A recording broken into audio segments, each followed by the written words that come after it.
Quiero que este día sueltes toda tu energía, porque es hora de cambiar. Quiero a Correa, presidente de Ecuador, un país distinto, libre como el mar. Quiero a Correa, presidente de Ecuador, y elevar la patria incluso sobre el sol. Quiero que el petróleo sea de todos y que no haya hambre nunca más. Quiero que este pueblo suelte toda esa alegría, porque vamos a ganar. Gracias de Correa, presidente de Ecuador, de una patria grande, libre como el mar. Gracias de Correa, presidente de Ecuador, esta vez el pueblo viene a gobernar. Rafael Correa, la patria sobre todo. Las elecciones se acercan y hay algo en mi alma que vuelve a avivar. Con la esperanza encendida, mi patria querida, le vengo a cantar. Quiero que se acaben tantos odios y que no te exploten nunca más. Quiero que este día sueltes toda tu energía, porque es hora de cambiar. Quiero a Correa, presidente de Ecuador, un país distinto, libre como el mar. Quiero a Correa, presidente de Ecuador, y elevar la patria incluso sobre el sol. Quiero que el petróleo sea de todos y que no haya hambre nunca más. Quiero que este pueblo suelte toda esa alegría, porque vamos a ganar. Gracias de Correa, presidente de Ecuador, de una patria grande, libre como el mar. Gracias de Correa, presidente de Ecuador, esta vez el pueblo viene a gobernar. Rafael Correa, la patria sobre todo. Las elecciones se acercan y hay algo en mi alma que vuelve a avivar. Con la esperanza encendida, mi patria querida, le vengo a cantar. Quiero que se acaben tantos odios y que no te exploten nunca más. Quiero que este día sueltes toda tu energía, porque es hora de cambiar. Quiero a Correa, presidente de Ecuador, un país distinto, libre como el mar. Quiero a Correa, presidente de Ecuador, y elevar la patria incluso sobre el sol. Quiero que el petróleo sea de todos y que no haya hambre nunca más.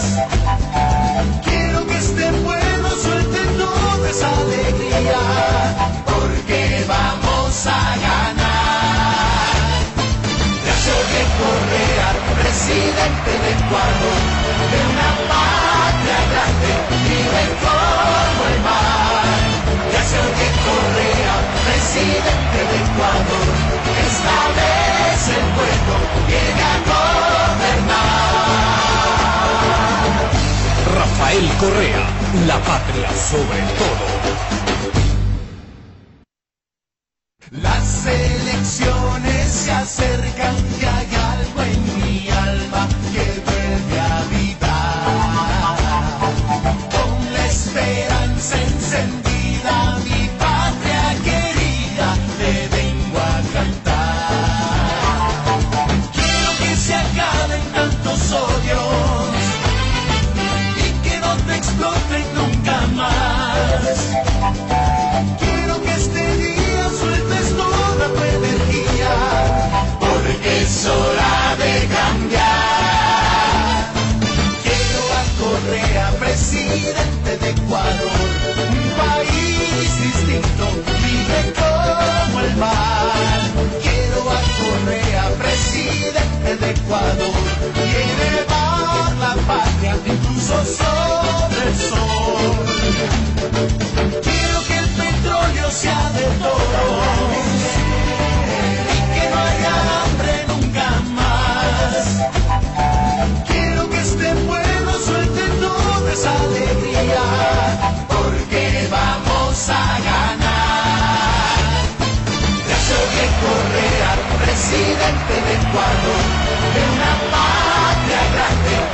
Rafael Correa, la patria sobre todo.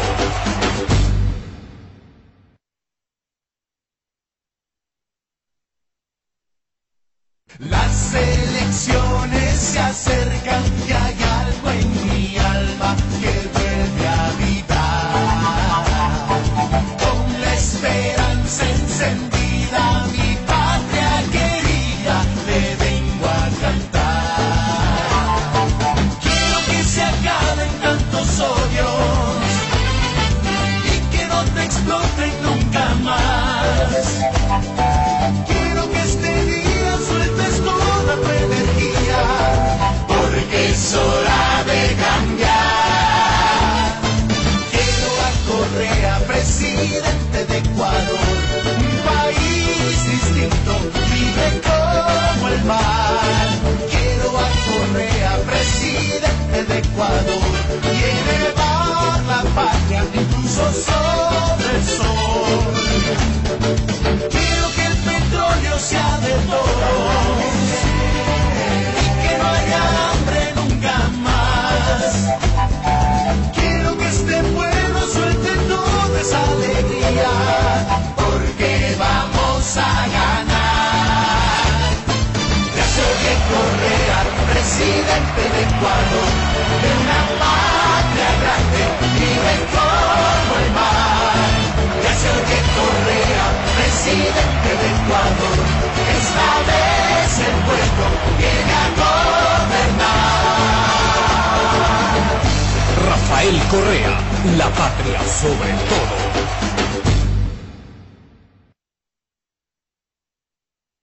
Las elecciones se acercan y hay algo en mi alma que vuelve a habitar. Con la esperanza encendida, mi patria querida, le vengo a cantar. Quiero que se acaben tantos odios y que no te exploten nunca más.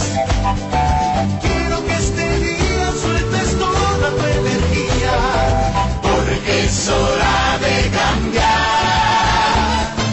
Quiero a Correa, presidente de Ecuador, un país distinto, libre como el mar.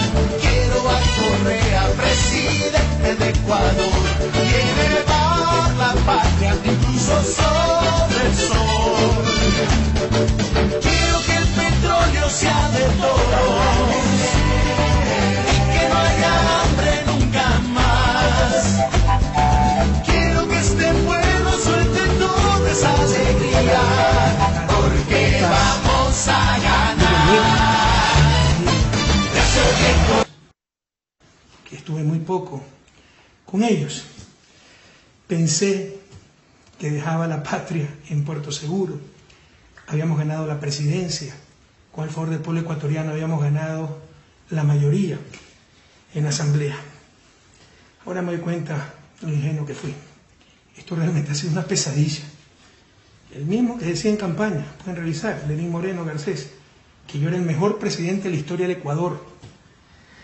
Aquellos que decían, Lenín Moreno en sus discursos, que sus nietos, sus descendientes, iban a escuchar que ellos trabajaron con Rafael Correa en una revolución que ya es leyenda. Los mismos que se despidieron de mí el 24 de mayo, llamándome nuestro eterno presidente. Ahora dicen que soy jefe de una mafia, que he dejado quebrado el país. Ahora resulta que todo ha estado mal. Han sido tan solo lobos disfrazados de corderos. Frente a esta avalancha impresionante de infamias, ya sin equilibrio, ya no hay enlaces sabatinos, ya no es un gobierno que diga la verdad. Escuchamos del gobierno mentiras y la prensa refuerza y es cómplice en esas mentiras. Frente a la ausencia de prensa independiente, de quien diga la verdad. Voy a retomar, cuando sea necesario, no cada sábado, los enlaces ciudadanos, esta vez con ayuda de la tecnología, por Facebook, utilizando Internet. La ventaja es que no está aquí el Mashi, así que no tenemos que aguantar sus chistes agrios. Insisto, esto será cuando sea necesario, se anunciará convenientemente con anticipación. Serán enlaces que espero no duren más allá de una hora y es para dar información. Ojalá puedan tener lápiz, papel para apuntar. Y no va a ser cada sábado, sino cuando sea necesario para aclarar tantas mentiras. En primer lugar, quiero aclarar una mentira que la han rodado años. No encuentro el departamento, mi departamentito en Bélgica. ¿Se acuerdan que para cada elección sacaban la foto de una mansión, un castillo? La mansión de Correa en Bélgica. Vamos a ver la mansión del jefe de la mafia. Aquí está. De la puerta, ¿la pueden ver? En la sala, un sofá cama. El comedor, me voy un poquito para atrás para que vean todo. En un solo ambiente, sala, comedor, cocina.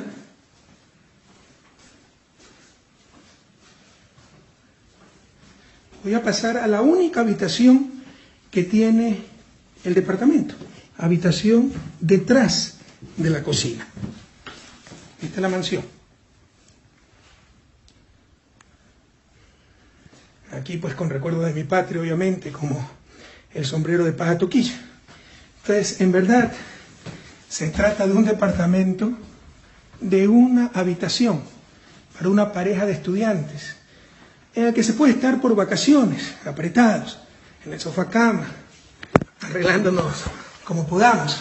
Realmente para vivir era demasiado pequeño, en consecuencia pues incluso he tenido que arrendar un departamento un poco más amplio y voy a tratar de hacer aquí mi oficina, poner mi escritorio, mis libros, traje como 200 kilos en libros porque me quería dedicar a la vida académica, una de las tantas mentiras que se dijeron. Eso es lo que hemos tenido que aguantar 10 años. 10 años de infamia, calumnia. Sí cansa, compañeros, sí cansa. Pero bueno, como siempre decimos, nos pueden doblar, pero no quebrar. Ahora nos hablan de diálogo. Qué bueno, yo me pasé dialogando 10 años. Yo me pasé dialogando con los tricicleros, con los vendedores informales, con los artesanos, con los pequeños industriales, con las trabajadoras sexuales, con los grupos LGBTI, con los familiares de los desaparecidos. Nos reuníamos cada 6 meses. Ahora se reúnen con los poderes, que nos hicieron tanto daño, en buena hora que el país se una y que se converse incluso con esos poderes, pero obviamente con principios, con valores, no con sometimiento, no con legitimación. ¿Cómo es posible que se converse con gente que ni siquiera rectifica sus mentiras? ¿Cómo es posible que se converse con gente mientras se sigue insultando a sus supuestos compañeros? Ya sabemos que no hemos sido compañeros, no hemos sido considerados, no han creído en nosotros. Pero pensábamos al inicio aquello. Yo jamás me hubiera sentado a conversar con alguien que insultaba en ese entonces mi vicepresidente, Lenín Moreno. Pero son cuestiones de principios, son cuestiones de valores, de forma de ser, de cada quien. Pero realmente lo que hemos tenido es un completo entreguismo. El reparto de la patria cual botín entre piratas. Toma esto para ti, toma esto para los otros, buscando decirle a todos los grupos lo que quieren escuchar, a los periodistas, a los militares, a los indígenas, no haciendo lo correcto, haciéndolo más fácil. Jóvenes, así nunca saldremos de su desarrollo. Vamos a ser como los ríos, totalmente curvos, que se desvían a cada instante antes de llegar al mar, porque buscan donde la tierra es más débil. No es que buscan llegar lo más pronto posible al objetivo, en nuestro caso el objetivo del desarrollo. Así no saldremos del subdesarrollo. Estamos ante un estilo de gobierno que se le dice a todos lo que quieren escuchar, no se hace lo correcto, se hace lo más fácil, se quiere contentar a todo el mundo. Y como siempre decimos, la fórmula del éxito no la conozco, pero del desastre es querer contentar a todo el mundo. Y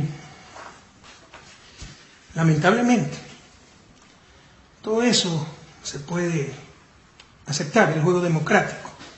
No lo compartimos, creemos que es una forma mediocre de hacer política. Falta liderazgo, falta quien dé las grandes visiones nacionales. Pero el juego democrático, lo intolerable, es que para criticar a sus compañeros, aquellos por los que están ahí, en esos puestos en estos momentos, los que arriesgamos hasta la vida por construir la patria nueva, se utilicen 2 armas muy bajas, terribles, utilizadas por la oposición. Es así, prensa corrupta. La del país quebrado, ustedes saben que soy especialista en economía, y la de la corrupción. ¿Qué golpe más bajo? Cuando hemos hasta arriesgado la vida para luchar contra la corrupción. No solo que no hemos robado, compañeros, no hemos dejado robar.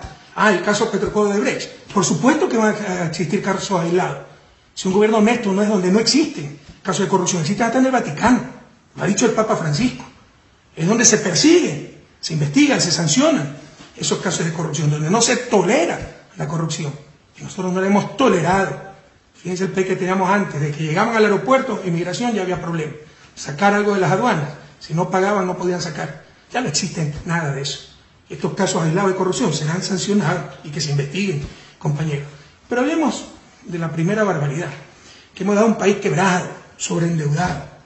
Podemos hablar muchísimas cosas, de todo lo que tuvimos que enfrentar estos 2 últimos años, pérdida de 10% del PIB en exportaciones, primera vez en más de 30 años que caen 2 años seguidos las exportaciones, pero esta vez sin tener moneda nacional y soportando macro devaluaciones de Colombia y de Perú, apreciación del dólar, pero además desastres naturales muy graves, invierno, activación del Cotopaxi, terremoto gravísimo, y además 1.100 millones pagados a Oxy, Chevron, por esos litigios a los que nos llevan por los tratados de protección recíproca de inversiones firmados durante los años 90. Eso lo conoce el país. Admira al mundo cómo logramos superar todos esos problemas con el menor costo posible. Ahí no se puede evitar el costo. Se tiene que buscar el menor costo posible y sobre todo proteger a la grande mayoría, a los más pobres, que no aumente desigualdad, etc. Pero vamos a referir solamente al aspecto deuda. ¿Cómo se ha maltratado el aspecto deuda? Lo primero, para simplificar, digamos que hay 3 niveles de deuda, en verdad hay más, pero son los 3 niveles que están utilizando y confundiendo. El primer nivel es la deuda consolidada. ¿Qué es la deuda consolidada? Es, como dice el artículo 124 del Código Orgánico de Planificación y Finanzas Públicas aprobado por nosotros, limita el endeudamiento público, el monto total del saldo de la deuda pública realizada por el conjunto de las entidades y organismos del sector público. En ningún caso podrá sobrepasar el 40% del PIB. Señor Lasso, es ley, es Código de Planificación Financiera, no es Constitución. Usted quiso ser presidente de la República y supongo que todavía quiere. 2 veces ha sido candidato y ni siquiera sabe que esto no es principio constitucional, sino es ley que nosotros mismos aprobamos. El señor Lasso manifestaba, de acuerdo a la Constitución, no se puede pasar del 40%. Pero ¿qué nos dice el conjunto de las organizaciones e instituciones del sector público? Queremos saber cuánto debe ese conjunto. Es como cuánto debe una familia. Sería un absurdo, para saber la capacidad de pago de esa familia, que yo contabilice cuánto le debe el papá a la mamá o el hijo a la mamá. Tenemos que contabilizar cuánto le debe el papá al vecino, la mamá al banco, el hijo al compañero. Es decir, lo externo a la familia. Eso se llama deuda consolidada. Y aquí no estamos inventando nada nuevo. Está en el Manual de Finanzas Públicas del Fondo Monetario Internacional. Pero a cierta gente le gusta el Fondo Monetario de acuerdo a sus conveniencias. Y está en el reglamento del Código Orgánico de Planificación. Cómo se mide, para fines legales, ¿no?, el nivel de endeudamiento con la deuda consolidada. Es decir, se netea la deuda al interior del sector público. Pregunten a la Comisión de Presupuesto, ya se mandó el presupuesto para este año. Y ahí ponen como deuda la deuda consolidada. Pero por marketing político, el discurso es otro, ¿no?, que la deuda es 3 veces más grande. Pero, más aún, salgamos del país. Vayan a The Economist, la revista más importante de economía, que no nos quiere mucho, nos vive criticando. Vayan a su página de deuda. Esto lo voy a subir más tarde en mi Facebook. HTTP es la página más importante que conozco, más completa, más didáctica. http://www.economist.com/global-debt/clock. Se los voy a subir, insisto, a mi Facebook. Y ahí verán pues las mismas cifras. Y verán cómo en los 10 años de Revolución Ciudadana ellos clasifican a los países de verde, los que tienen bajo endeudamiento, hasta rojo intenso, los que tienen mucho endeudamiento. En los 10 años de Revolución Ciudadana, Ecuador ha estado en verde. Esto debería ser suficiente para cualquier persona de recta intención, de buena fe. Pero estamos ante politiquería, estamos en un discurso técnico y peor aún, que busque la verdad. Esa deuda consolidada, compañeros, en mayo del 2017 fue de 27.7%, mucho más abajo que el techo de 40%. Y para efecto de comparación, yo llegué como ministro de Economía y Finanzas en abril del 2005. Al 2004, a fines del 2004, esa misma deuda era 32.1%. Es decir, sin terremoto, sin desplome de exportaciones, sin ningún problema económico, la deuda era mayor en el 2004 que en el 2017. Y nadie decía nada, porque se trata de simple politiquería, compatriotas. Politiquería. ¿Cuál es el otro concepto de deuda que utilizan? La llamada deuda agregada. Ahí sí se suma lo que el papá le debe a la mamá, lo que el papá le debe al hijo. Ah, pero entonces está bien, es para ver la capacidad de pago del papá. En consecuencia, llevándolo al plano público, la capacidad de pago del gobierno. Qué pena. Porque en esta deuda agregada se suman las deudas de los gobiernos locales. Es decir, la deuda del municipio de Quito para construir el metro de Quito por centenas de millones de dólares. Es decir, la deuda del municipio de Guayaquil para poner alcantarillado sanitario, un crédito con el Banco Mundial, no recuerdo cuánto era, pero decenas de millones de dólares. Todo eso se suma en la deuda agregada. No hay por dónde, no hay por dónde. Lo que quiere decir es que queremos saber cuánto debe el gobierno. Aquí están sumando lo que deben los gobiernos locales. Además, se incluyen cerca de 7.000 millones del gobierno, de deuda del gobierno al IES. Ahí está el gobierno por no pagarle al IES. Esa deuda, ¿saben cómo se engendró? Eran los 1.000 millones anuales que teníamos que pagar innecesariamente por un 40% de subsidio a las pensiones jubilares, pese a que el IES tenía excedentes de liquidez. Era un absurdo total económico ese subsidio. Yo lo suspendí, por eso me dijeron enemigo del IES. No entienden que todas las cosas salen del mismo sitio, de los recursos del pueblo ecuatoriano. En todo caso, en 2004, cuando yo llegué como ministro de Finanzas, abril de 2005, sin obras, sin servicios públicos, con carreteras destruidas, sin hidroeléctricas, sin multipropósitos, sin desastres naturales, con sueldos de miseria de la policía, los maestros, los soldados, los médicos. En el 2004, esa deuda agregada era 39.8%. Ahora es 41%. Eso es todo lo que nos ha pasado. Y nadie decía que había que hacer, porque se trata de pura politiquería o de gente que no sabe lo que habla. Y vamos al tercer concepto que estamos utilizando, que ya no es deuda, es cualquier cosa. Han sumado todo, peras con camello, carro con arena, qué sé yo, han sumado de todo. Nunca se ha hecho eso, nunca. Ustedes revisen si hay alguna serie estadística. En los dos conceptos anteriores hay serie estadística, siempre se han utilizado esos conceptos. En esto que han sumado hasta pasivos contingentes, es decir, lo que podría ocurrir, ¿ya? Eso nunca se ha hecho. Nunca se ha hecho y por eso no hay estadística. Pero nosotros hicimos un ejercicio para calcular cuánto hubiera sido eso en el 2006. Quiero decirles que cuando yo fui ministro, abril del 2005, recibí atraso de 600 millones de dólares, en una economía de 40 millones de dólares, 1.5 más o menos del PIB. Siempre ha habido atrasos, pero nunca se contabilizaban. Cuando llegué como presidente en el 2007, solo la contingencia de Oxy nos tenía demandados por 3.200 millones de dólares, con intereses. Esto llegaba casi a 4.000 millones, en una economía de menos de 50.000 millones. Esto era 8.5% más o menos del PIB. 8.5% solo la contingencia de Oxy. ¿Se imaginan si yo sumaba todo esto para decirle el Ecuador está en crisis y justificar subida del gas, la gasolina, como siempre hacía? Nunca se ha hecho esto. Por primera vez quieren sumar todo, torturar los números hasta que confiesen lo que ellos quieren escuchar.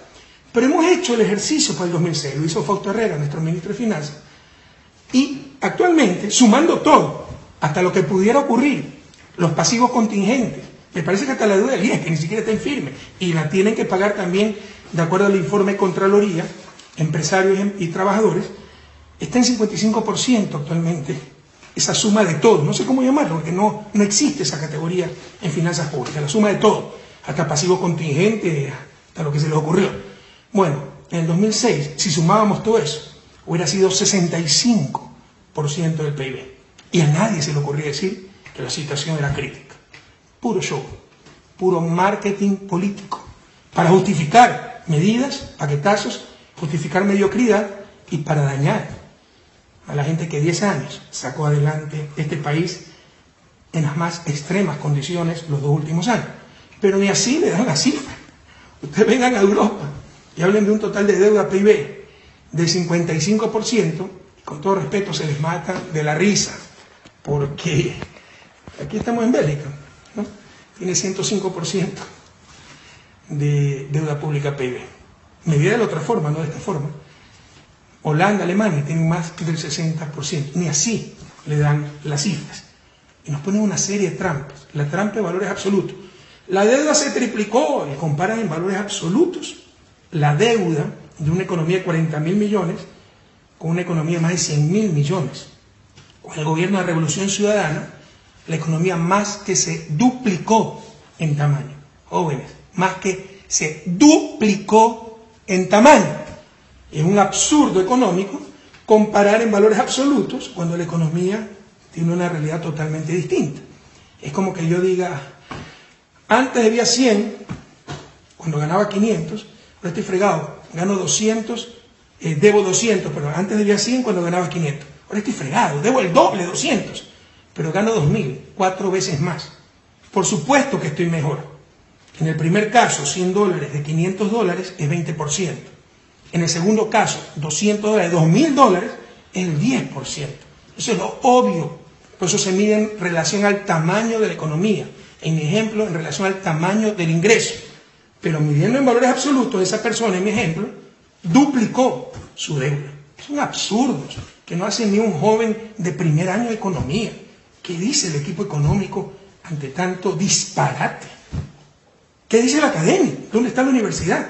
¿Dónde están los departamentos de economía serios? No esos ideológicos que lo que hacen es religión más que ciencia. Además, compañeros, se conocían las cifras. Todo se le dio al nuevo equipo. Por primera vez en la historia se hizo un proceso de transición y nos sacan como gran descubrimiento el sumar peras y camellos. Pero no solo aquello. ¿Cómo no van a conocer las cifras si está el mismo equipo económico? El mismo equipo económico, cambió el ministro. El nuevo ministro era asesor del Banco Central. El resto es prácticamente el mismo equipo. ¿Cómo no van a conocer las cifras? Pero nos las presentaron como un descubrimiento para decirle que no había mesa servida y que la situación era crítica.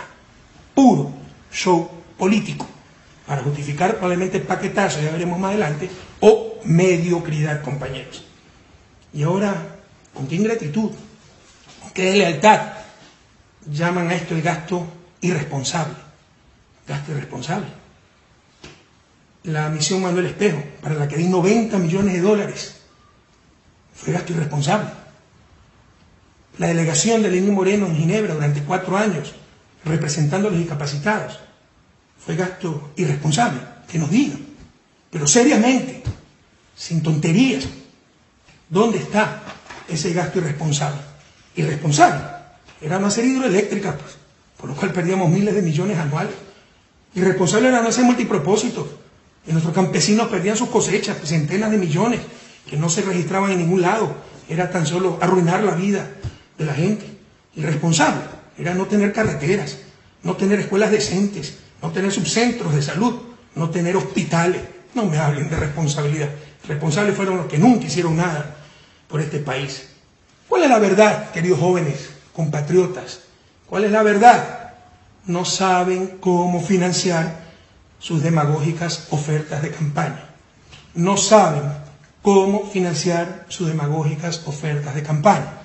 Una de ellas, 325.000 casas. Y dicen que 60% van a ser totalmente gratis. Porque por último uno podría pensar que las venden, recuperan el dinero y vuelven a trabajar con ese dinero. En realidad eso es imposible, porque una casa se paga en el largo plazo. Necesitan un flujo muy grande. Pero además han dicho que el 60% de esas casas serán gratis. Volvimos a la política del mercadillo. del mercado, de la ganga, de las ofertas a diestra y siniestra, sin responsabilidad, sin decir cómo se van a financiar esas ofertas de campaña.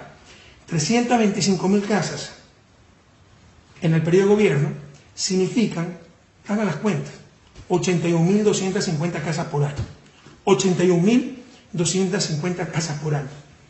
Es decir, 223 casas diarias. ¿Saben cuántas casas deberían tener hechas? Y si quieren ser más exquisitos, casi 10 casas por hora. Pero más allá de eso, asumiendo que esas casas para clases populares, ¿no?, vivienda social se llama, cuesten $15.000, que no cuestan, cuestan por lo menos $20.000. La construcción, el terreno con servicios, a no ser que quieran poner casas en terrenos sin servicio, lo cual sería una irresponsabilidad. Pero asumiendo piadosamente que cuesten $15.000 por año para construir 81.250 viviendas, van a necesitar $1.218,75 millones. $1.218,75 millones por año, solo para las viviendas, sin contar la demagógica oferta de duplicación de los bonos. ¿De dónde van a sacar esa plata? Como saben que no la van a poder sacar, como saben que en el presupuesto no han incluido las viviendas ni la duplicación del bono, ya está la proforma presupuestaria. Pregúntenle al presidente de la comisión si han incluido las ofertas de campaña. No están, porque no tenían financiamiento. Ahora tratan de justificar su demagogia, diciendo que entonces que todo estaba mal y por eso no van a poder cumplir las ofertas, o justificando para darnos un paquetazo y ahí tratar de hacer algunas casas. No nos dejemos engañar, esa es la verdad. Han hecho ofertas absolutamente demagógicas sin financiamiento. Y ahora nos dicen que la van a financiar con la venta del avión presidencial. Qué insulto a nuestra inteligencia. Y qué incomprensión del mundo moderno. No entender que un avión ejecutivo, en este caso para 13 pasajeros, es un instrumento de trabajo. Les hago una propuesta, compañeros y jóvenes, y las vamos a concretar en el futuro. Vamos a ver si las ponemos en el blog Economía en Bicicleta. También hemos hecho un instituto de pensamiento político y económico, el del Faro, para generar este pensamiento, para buscar transparencia en la política. Les propongo un observatorio ciudadano, para vigilar, pues, que se hagan las 223 casas por día que han ofrecido. 223 casas por día. Saquemos cuenta. Ya sí entregaron algunas casas en Manaví. Esas fueron hechas por nosotros, por la reconstrucción del terremoto. Incluso reciben ayuda de todo el mundo y así van a poder. En Guayaquil también tiene un programa que iba a construir Nebot, ya le pasó las casas, el costo de las casas al gobierno. Pero ni aún así van a poder cumplir con esto. Dijeron que lo iban a financiar vendiendo los bienes inmobiliarios, que iban a obtener 307 millones. Ya se vendieron los bienes inmobiliarios. Sacamos unos 80 millones, el resto de bienes no eran comerciales. No sé si van a obtener más bienes de alguna empresa pública privatizando. En todo caso, saquemos cuenta. Vamos, cada día viendo cuánto venden. Les insisto, tienen que construir 223 casas por día. Tienen que vender 307 millones de bienes. Todo eso nos han dicho. Dijeron que iban a vender los carros de lujo. La presidencia no tenía carros de lujo. Y hasta donde recuerdo, el único carro de lujo que había era en la vicepresidencia, cuando Lenín Moreno era vicepresidente. Por ahí creo que Cancillería tiene 2 carros bastante seguros y cómodos cuando vienen mandatarios extranjeros. Pero en la presidencia no había carros de lujo, eso fue prohibido por mí hace tiempo. Veamos cuántos carros de lujo venden y cuánto obtienen por eso. Veamos cuántos carros de lujo había y cuánto obtienen por eso. Es puro show. No están resolviendo los problemas, no están engañando, están haciendo un espectáculo, marketing político y del más bajo nivel. Y otra propuesta, compañeros. Primero, observatorio ciudadano. Les insisto, observar 223 casas por día. Perdónenme, cafecito, pese a que ofrecí dejarles el café. El café latinoamericano, además. 223 casas por día. Segundo, 307 millones en bienes de inmobiliario. Tercero, venta de carros de lujo. Veamos cuántos eran y cuántos se obtienen. Y si con eso se va a financiar las 81.250 viviendas por año. Pero también otra propuesta.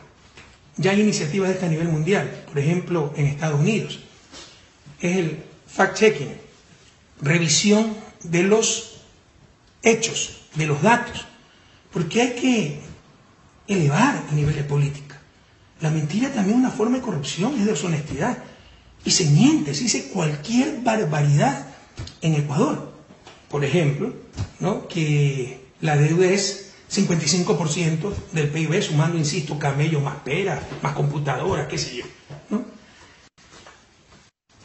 Entonces, hagamos, verifiquemos los datos. Un ejemplo concreto, deuda. También le vamos a mandar en los próximos días el sitio donde vamos a hacer este fact-checking. Comprobación de hecho. Cosa que dice un ministro, cosa que dice el presidente, cosa que dice el gobierno, cualquier político, lo verificamos y decimos falso, verdadero, incompleto, impreciso, verdad a medias. Y se explica qué es lo que ha pasado. Porque ya basta de hablar cualquier cosa. Y aquí hay una complicidad terrible de los medios de comunicación. En la parte económica, ¿acaso no tienen analistas, periodistas especializados en esto?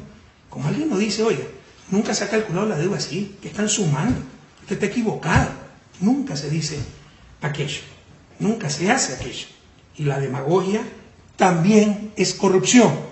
La demagogia también es corrupción, compañeros. Es el país del pasado. La traición no es solo a mí, es a todo un pueblo.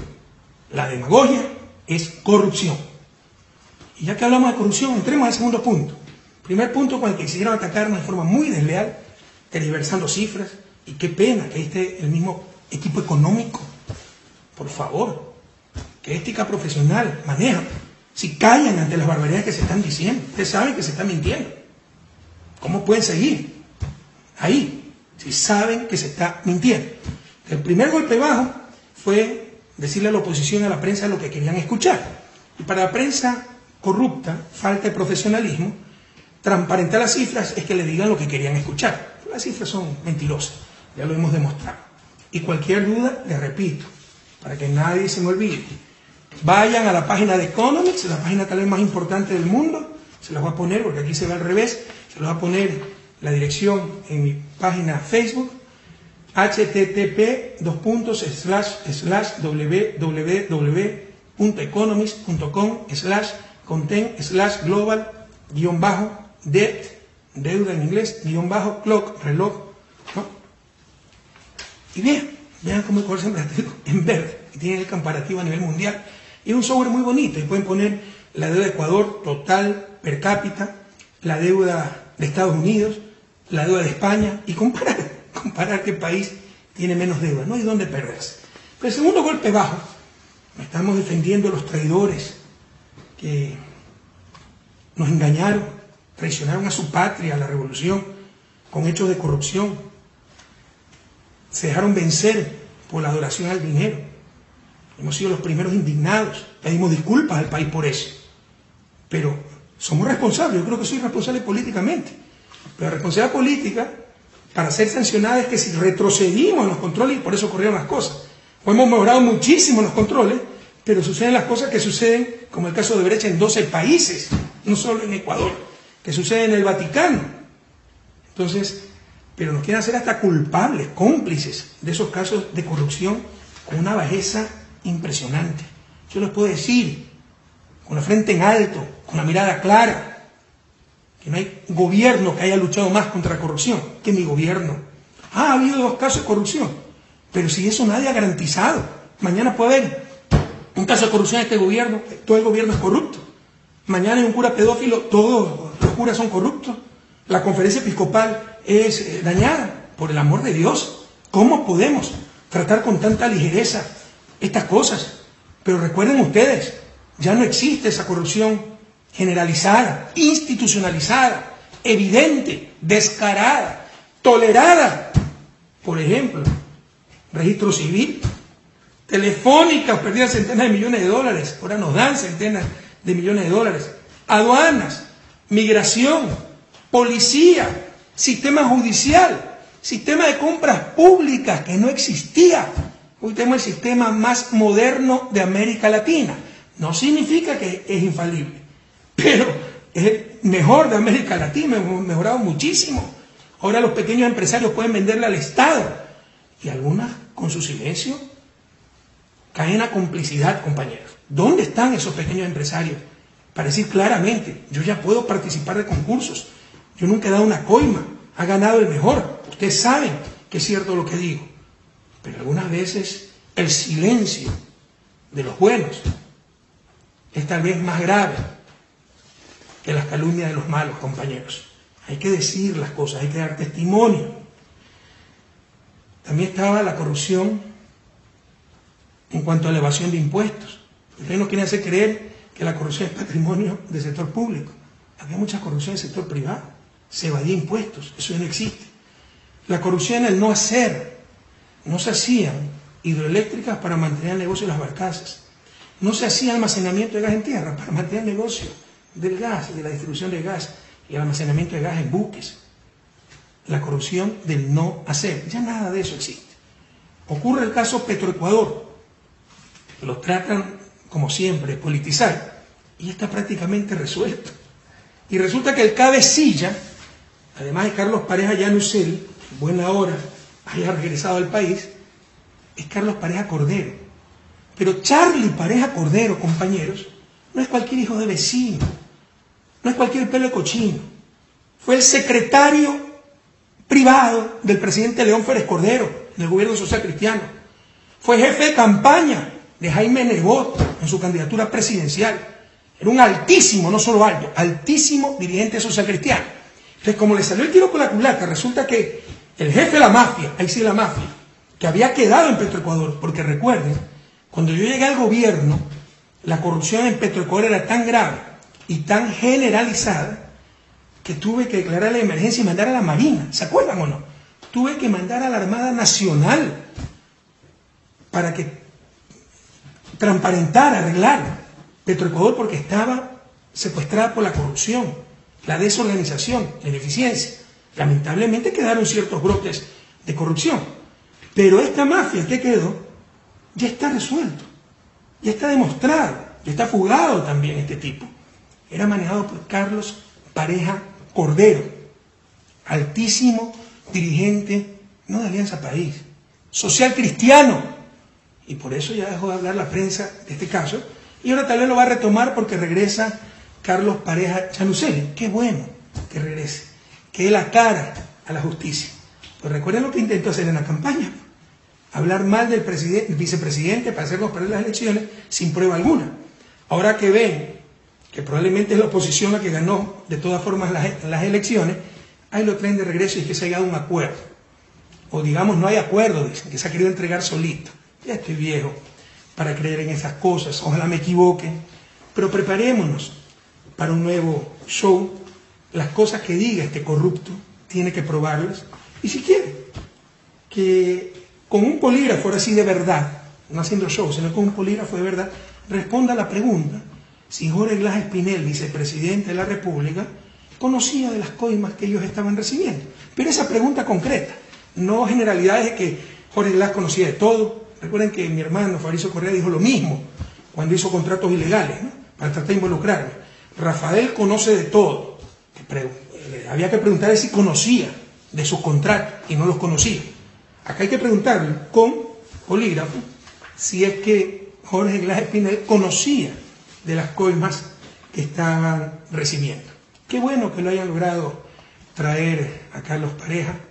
Es interesante ver cómo en nuestro gobierno los corruptos huían, en este gobierno los corruptos se entregan. Intermediario, el presidente de la Asamblea, Pepe Serrano. ¿Qué rayos hace un presidente de la Asamblea intermediario para estas cosas? Suena rarísimo.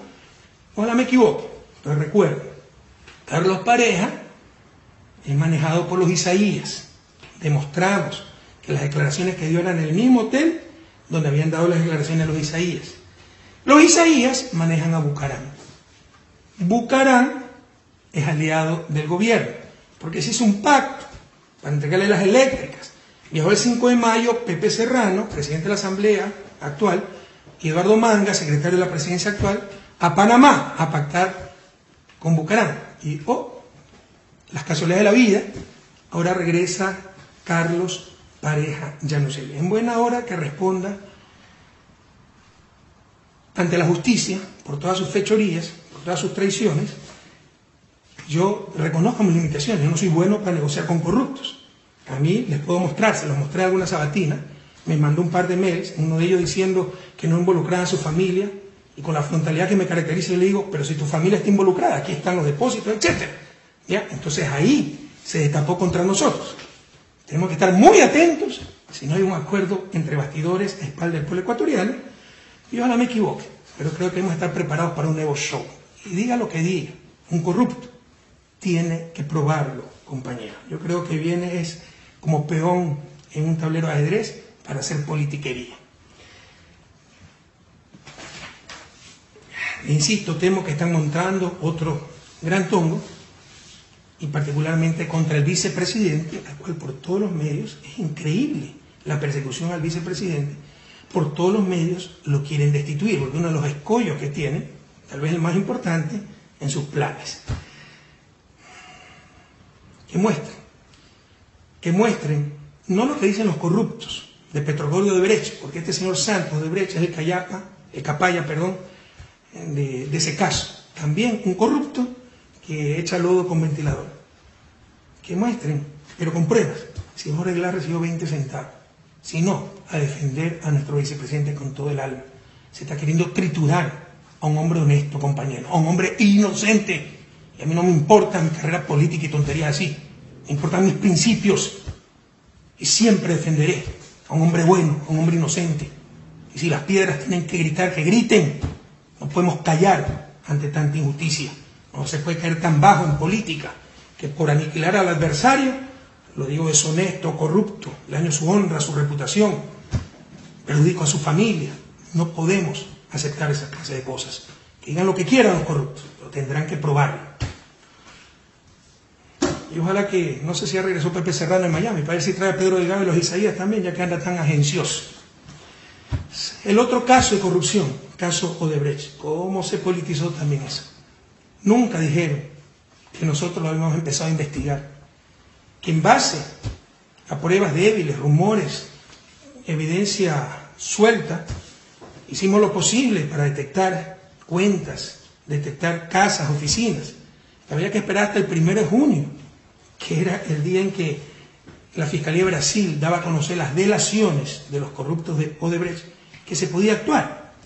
Pero es una ingenuidad pensar que el fiscal de la Nación fue a Brasil el 1 de junio y ese mismo rato se hicieron allanamientos para 5 o 6 personas en casi 20 localidades, ¿no? Oficinas, casas, todo eso estaba listo. Eso no se hizo en una semana, fue trabajo de varias semanas, compañeros. Ocurrió en 12 países este caso, pero solo aquí llamaron hasta la ONU. ¿Se acuerdan que llamaron a la ONU? Puro show, ¿dónde está esa comisión de la ONU? Pero era para diferenciarse y hacernos quedar como corruptos a todos. No hay derecho, compañero. Una puñalada en la espalda. Para aquellos que, insisto, no hemos robado ni hemos dejado robar. Hicieron un frente anticorrupción. La situación era tan grave que hacer un frente anticorrupción. Y el problema era la democracia sin controles, que nos lleva al autoritarismo y la corrupción. Es decir, democracia sin controles también hay en los otros 11 países. Ya basta a no hacer politiquería con la lucha contra la corrupción, compatriotas.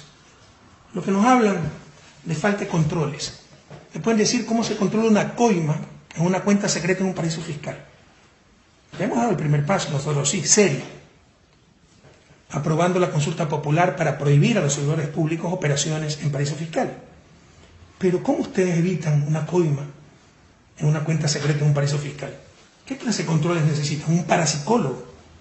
Basta, se dice falta de controles, que nos digan que falta de control. No, es que hubo contratos a dedo, pero si también ha habido irregularidades en contratos por concursos, y concursos vigilados, por ejemplo, por el Banco de Desarrollo del Brasil, era el que financiaba. Y lo que hacía Odebrecht era sobornar a un funcionario de nivel medio para que ponga 20 años de experiencia como requisito y solo lo tenía Odebrecht. Y como los otros iban a reclamar, lo que hacía era darle plata a los otros. Corrupción entre privados, corrupción privada también. Entonces no es cierto que es porque se han dado los contratos a dedo. Ha habido coimas en contratos a dedo, pero también en contratos con concursos. No nos engañemos, compañeros. Y estas cosas pueden pasar, más aún con el nivel de inversión que nosotros hemos tenido. Pero lo importante es que si se detectan, hay que sancionarla con todo el rigor. Es lo mismo, es la misma táctica, ¿no? En el caso de Brecht, se ocurrió en 12 países, pero aquí es donde todo ha sido corrupto, donde el problema es que no ha habido democracia, o no ha habido controles, ha habido autoritarismo, corrupción. Es lo mismo que la recesión que sufrimos. Fue una recesión en toda América Latina. Lean, por favor. En toda América Latina, ¿no? Y me salió un mensajito aquí, es el problema de la tecnología.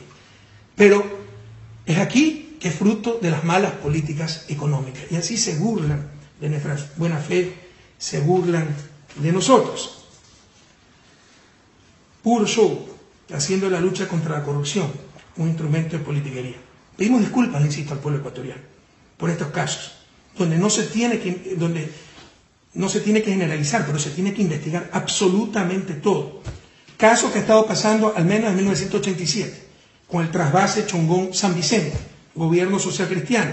Salió una lista previa, ya de eso no habla la prensa.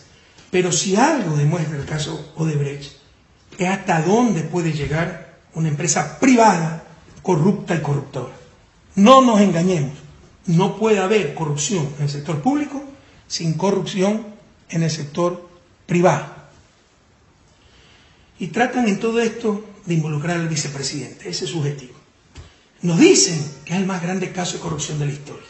No lo sé, lo dudo. Pero sin duda es una de las más grandes infamias de la historia. Odebrecht es un tipo inocente, honrado, heroico, todo lo que ha tenido que aguantar. Y honrado de verdad. No solo que no roba, no deja robar, por eso lo odiaban tanto, entre ellos Odebrecht, a quien expulsó de su oficina. Pero se está utilizando también este caso políticamente. Sepan ustedes, tal vez no conocen esto, nosotros investigamos. Yo vi los audios, o escuché los audios, vi el video. Era evidente cómo trataban de involucrar al vicepresidente. Sepan ustedes que las delaciones se hicieron a principios del 2016. Después, me parece que en junio o julio, regresa este delator, Santos, me parece que es Santos, el corrupto, que trabajaba aquí, para grabar al contralor, al tío vicepresidente, al propio vicepresidente, y en todas esas grabaciones trata de involucrarlo, sin jamás lograr su objetivo. Incluso cuando está en la oficina de Jorge, para pedir que le paguen una factura atrasada, etc. Él mete el tema de campaña para hacerlo caer al vicepresidente, ver si tiene una contribución de campaña. No logra absolutamente nada. Se trata solamente de una persecución brutal. Empezaron con Petroecuador, se les derrumbó Odebrecht, sacaron Caminosca, ahora el Pozo Singue. Cuando se supere todo eso, verán que sacan otros pozos y cualquier cosa, porque además tienen cooptada a la Contraloría General del Estado. Los informes son a pedido. Cualquier contradictor, asambleísta, alcalde, exministro, etcétera, enseguida le cae un informe de Contraloría. Están utilizando a la Contraloría como instrumento de persecución. Vamos a defender a Jorge Glass. Sepan ustedes que Lenín lo defendí hasta hace una semana, en privado. Todos sabemos que el compañero Jorge Glass es un hombre íntegro, honrado, hay que defenderlo, pero nunca lo dijo en público. Esa gente que no salta si no tiene paracaídas, compañeros, todo está calculado ahí. Y estamos viviendo una descomposición de la República. Se han apoderado de la Contraloría. Verán cómo quieren evitar el concurso para el nuevo Contralor, haciéndole juicio político al Consejo de Participación, que es el que tiene que organizar el concurso, etc. Asambleístas críticos le ha caído auditorías. La auditoría de la deuda, que ya fue auditada hasta el 2015, pero habló el presidente de deuda, atacarnos con la deuda y Contraloría. Vamos a hacer una nueva auditoría de la deuda. Las auditorías al propio vicepresidente, no saben qué más sacar, son a pedido las auditorías, a pedido en función de intereses políticos. Y se trata también de deslegitimar al Estado, ¿verdad? La sociedad civil, los buenos luchando contra el Estado, el malo, el corrupto. Compañeros, el Estado es la representación de la sociedad. Quienes conforman el Estado son representantes, miembros de la sociedad, no nos engañemos. La corrupción es una pandemia, la hemos enfrentado, la hemos derrotado en gran medida. No se la ha podido desterrar, como en ninguna parte del mundo. Pero no nos engañemos. Todos debemos luchar contra la corrupción. Y la corrupción también está en el sector privado. No es sociedad civil versus Estado corrupto. Son trampas para deslegitimar lo político, deslegitimar al Estado. Y jóvenes, no caigan en esa trampa. Tengan fe, que hay gente honesta, como ustedes. Estas manos están limpias y sin sangre. Por ahí escuché que una supuesta comisión anticorrupción me quiere hacer un juicio de lesa humanidad por asesinato. ¿Qué cucaracha habré Pizarro? Porque no me acuerdo de otro asesinato que haya cometido. Que una cucaracha, un mosquito. Son cosas increíbles. Ya no saben qué decir. Ya están realmente encantinfladas. Todos mis regalos, compañeros, todos. De la pluma que recibí, hasta espadas de oro, joyas, relojes. Y los de Jorge Glass están en Carondelet, en el museo. Ustedes lo pueden ver y muchos otros en reserva porque ya no hay espacio para mostrar todo. ¿Dónde están los regalos que recibió Lenín Moreno como vicepresidente? ¿Dónde están? Quien es fiel en lo poco es fiel en lo mucho. Con mucha bajeza se disfraza la falta de lealtad con lucha contra la corrupción. Decimos, oigan, por favor, no pueden hacer un show de esto. Nosotros vamos a luchar y no nos vamos a prestar complicidad. Nadie les dice eso. Dice que sean serios, que no calumnien, que no infamen, que no hagan persecución política bajo el pretexto de lucha contra la corrupción. En su vida lo ha hecho en verdad. Siempre supimos que era una persona sin convicciones. Jamás nos imaginamos su nivel de deslealtad. Y ahora nos dice mafia. Esta es una idea fuerza, queridos jóvenes, queridos compatriotas. 6 años Lenín Moreno fue mi vicepresidente. Y 4 años estuvo como delegado en Ginebra. Nos reunimos varias veces aquí y allá. Entonces, o es cómplice de la mafia, de las gravísimas irregularidades que había por todos lados, o sencillamente miente. Estamos ante un estado de mentira. Mentir, mentir y mentir. Para fines políticos. Ya basta. Esto es una idea fuerza. No hay cómo creerle nada. Fue 6 años vicepresidente. 4 años delegado en Ginebra. Si éramos una mafia y había irregularidades por todos lados, ¿cuándo lo dijo? O es cómplice o está mintiendo. Las mafias están ahora, como el pacto vergonzoso, corrupto con los Bucarán, entregándole las eléctricas, como el pacto con los socialcristianos, donde se le levanta la prisión a un empresario, Leonardo Borer, en buena hora por él. Yo creo que debe ser el último recurso a la prisión, en buena hora por su familia. Pero qué casualidad que solo le levanten la prisión a él, vinculado en el caso Petroecuador. Ese es el acuerdo con los socialcristianos, no nos engañemos. Así se está vendiendo la patria. El escándalo de miles de millones en lavado de dinero de un banco, ahí sí se hizo el allanamiento en forma confidencial, absoluto secreto, sin fotos, sin prensa. En lo demás sí show, ahí nada. Pero resulta que el dueño del banco era el que le prestaba el avión para la campaña a Lenín Moreno. ¿Qué va a decir ahora? Por eso es cómplice entonces lo que ha pasado.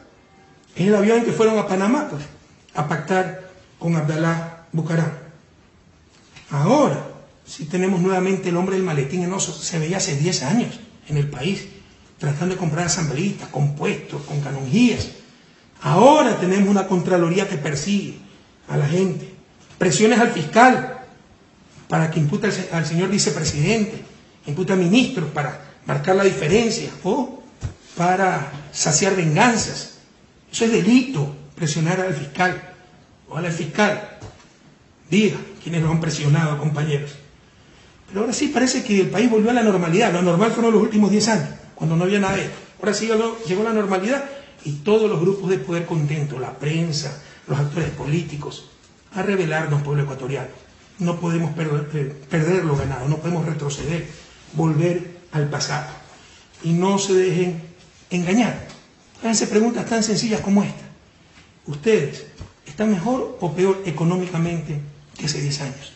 ¿Sus familias están mejor o peor económicamente que hace 10 años? ¿Nuestras ciudades están mejor o peor económicamente que hace 10 años? ¿Cómo ha cambiado el país? Y nos quieren decir que la situación es crítica. En el caso de corrupción, por favor, a no creerle a los de siempre, a la prensa. Vean su experiencia de vida. Cuando van al registro civil se les pide coima. Los artesanos, los empresarios, las compañeras de Hilando el Desarrollo, se les ha pedido coimas para los contratos con el Estado.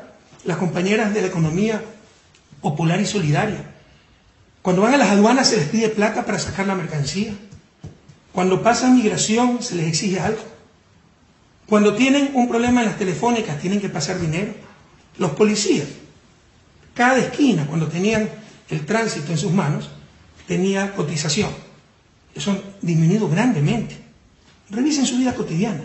Es que ustedes ven corrupción generalizada, como era hace 10 años, a no caer en la trampa de los verdaderamente corruptos, de los que se hacían de la vista gorda, de los que creen que ser honesto, honrado, es no robar. Y hasta de eso dudo. Pero ser honrado, sobre todo cuando se tiene responsabilidad política, es no dejar robar y jugarse la vida por eso. Y aquello es lo que hemos hecho, compañeros. ¿Alguno de ustedes ha sido víctima de corrupción? Y si ha sido víctima es igual que hace 10 años, porque hay residuos de corrupción. Y hay que erradicarlo totalmente. Pero es igual que hace 10 años. El gran Bolívar, queridos jóvenes, nos decía, no nos dominarán por la fuerza, sino por la ignorancia. No se engañen, la consigna, se han unido resentidos de Alianza País con los odiadores de siempre. Gente, lobos disfrazados de ovejas, que me odiaban. Este mono colado que hace aquí, yo debí ser el presidente de la República, yo soy de la izquierda pura, que siempre trabaja. Este mono arribista, ¿qué hace aquí? Peor, mira lo bravo que es, y mira que me dañó la gallada, y mira que no me hace caso. Se unieron los resentidos, lobos disfrazados de cordero, con los odiadores, y su consigna es destruir a Correa, y todo lo que huela a Correa. Buscarán cambiar la mayoría en la asamblea, por eso el hombre del maletín. Gracias a Dios nuestra asamblea ha mostrado una dignidad impresionante, una consistencia ideológica, una madurez democrática increíble. Felicitaciones, un abrazo a nuestro bloque de asambleístas. Primer objetivo, inmediato, destituir al vicepresidente. Es un escollo, es una piedra en el camino de lo que buscan, ¿no? Apoderarse de la patria y destruir, insisto, todo lo que huela a Correa. Su segundo objetivo, derogar leyes claves, incluso con consultas populares, pero con la cancha totalmente inclinada, donde la prensa está descaradamente a favor de ellos. Y el objetivo final, inhabilitarme para otra candidatura. Así sea inconstitucional, porque significaría regresión de derechos. Lo mismo que le están haciendo a Lula. Como tienen terror de que Lula sea candidato porque saben que les gana, ya le han puesto 6 juicios penales a Lula. Así es la persecución de los líderes progresistas, a los líderes progresistas en América Latina. Por mí no se preocupen. Nunca he buscado algo para mí. De hecho, insisto, yo quería retirarme totalmente de la política. Que vengan nuevos cuadros. Confié totalmente en Lenín Moreno. Por mí no se preocupen. Pero a proteger la revolución. No se engañen. La revolución se detuvo el 24 de mayo. Tenemos que ir a la resistencia. ¿Cómo hemos retrocedido en estos 2 meses? Ahora tenemos una crisis política, pelea entre presidente y vicepresidente, cosas que no veíamos hace 10 años, que creíamos ya superadas, que tanto daño le hicieron al país. Hemos vuelto a ver los pactos con la partidocracia, la corrupción institucionalizada, tolerada. No se le da una empresa importantísima a las mayores mafias políticas para que ganen en eficiencia, para servir mejor a la ciudadanía. Todos sabemos para qué se entregan esas empresas. Ha vuelto la corrupción institucionalizada, la persecución del organismo de control, la demagogia, que también es corrupción, las mentiras por doquier. Compatriotas, no nos pudieron vencer en las urnas. Nos quieren vencer con el caballo de Troya. A no desanimarse, a no perder la esperanza. Son tiempos difíciles, pero debemos estar presentes. ¿Y saben qué? La única salida para todo esto es vencer nuevamente. Fuerza, queridos compatriotas, y hasta la victoria siempre.